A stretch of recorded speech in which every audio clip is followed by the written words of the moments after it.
So I'm going to show you how to use OCD. So when you receive the brand new OCD, I encourage you to take these propellers off and separate them and place them in hot water and then completely dry them off just to make sure there's no any residues from the factory that comes. Number one, we need to make sure that we adjust the depth accurately. You will notice as you are adjusting the depth, there will be, you'll see some numbers on the side, and there's a 1 millimeter difference between number 7, number 8, and it goes from 7 to 12. Secondly, after we grind the coffee, I still encourage you to distribute coffee by hand several times before you start using distribution.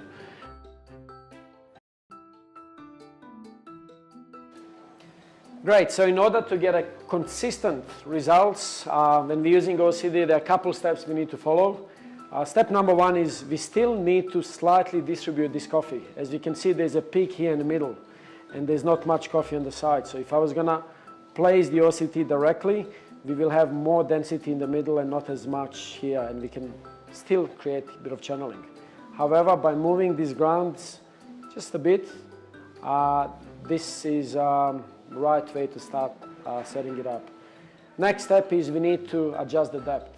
So at this stage I have a number 11, so we've gone pretty deep, and we've grounded 20 grams of coffee in a basket, and we'll see whether this is the right depth.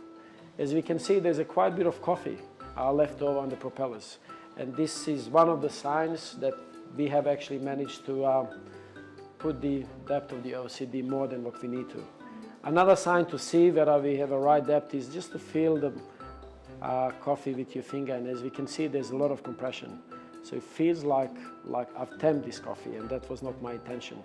All I wanted to do is I wanted to distribute the coffee and maintain the cake to be as fluffy as possible.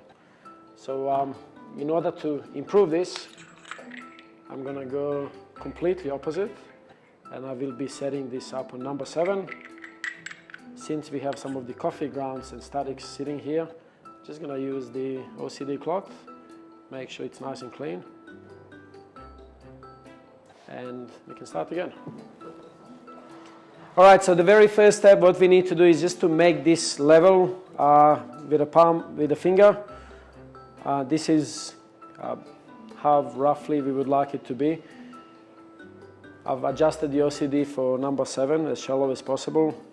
3 spins, and the first sign is really good because its OCD came out nice and clean, and also now we can check if there's much compression, and it feels really nice and fluffy.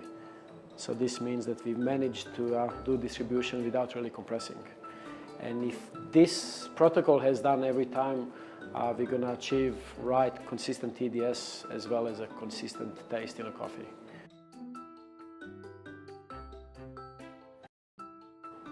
So for you to achieve consistency and the best result and most balanced flavors out of your coffee, I encourage you to do quite a bit of testing.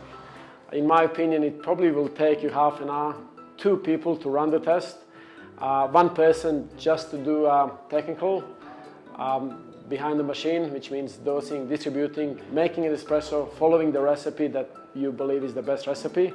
And another person, another team of people should be there tasting coffee without actually knowing what tool has been used for the test.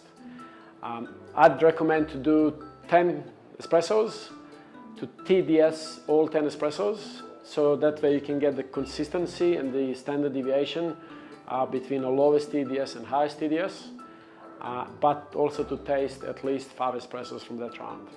And when you're tasting these 5 coffees, try to look for the pattern. Try to look for what sort of characters a particular tool is giving you.